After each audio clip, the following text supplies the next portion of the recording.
afternoon. I'm Raine Musñgi. This is Newsfeed.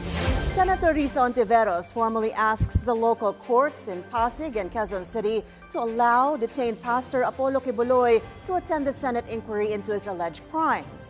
As stated in Hontiveros' letter to the courts, the next hearing is set at 10 a.m. on October 23rd.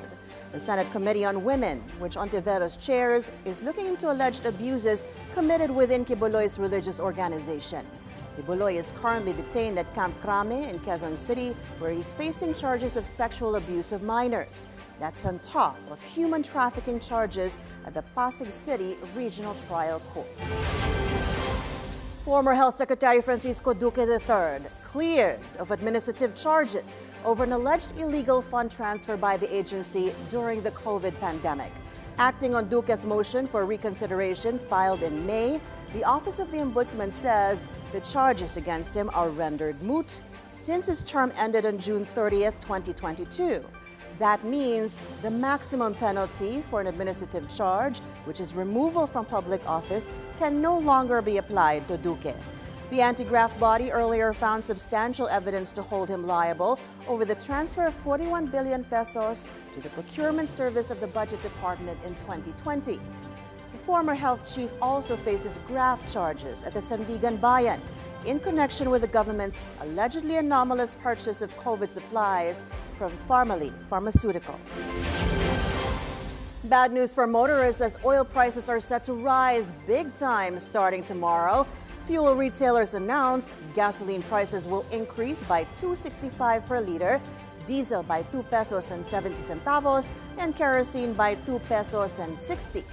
This is due to rising crude oil prices in the global market amid escalating geopolitical tensions in the Middle East.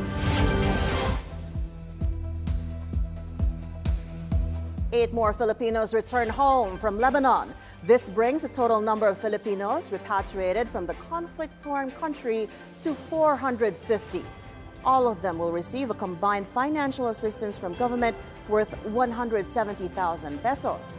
With no near end in sight to the conflict, the DMW expects more Filipinos in the Middle East to avail government's voluntary repatriation program. As it stands, around 1,700 Filipinos in Lebanon have volunteered to return home. China stages a new round of war games near Taiwan.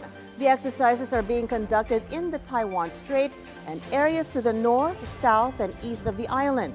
Beijing says the drills should serve as a warning to what it called separatist acts of Taiwan independence forces. But it did not announce any live-fire exercise or no-fly areas. U.S. President Joe Biden gets a first-hand look at the damage caused by Hurricane Milton in Florida. Biden walked through St. Peter Beach, where fallen trees and debris have piled in the streets. He also took an aerial tour and saw the shredded roof of the Tampa Bay Rays baseball stadium. Milton barreled through Florida last week and killed at least 17 people in Florida. Many areas remain without electricity and fuel. Thankfully, the storm's impact was not as cataclysmic as we'd predicted. But on top of 2 before it, just seeming to getting worse. And but for some individuals, it was cataclysmic. All those folks who not only lost their homes, but more importantly, those folks who lost their lives, lost family members, lost all their personal belongings. And it's in moments like this we come together to take care of each other, not as Democrats or Republicans, but as Americans. Americans who need help, and Americans who will help you if you were in the same situation. We are one United States. One United States. And those are the news this hour. I'm Raine Musñgi. Stay tuned to BNC on Free TV Channel 31, Channel 24 on Cignal, and on our website, bnc.ph. Thank you so much for watching.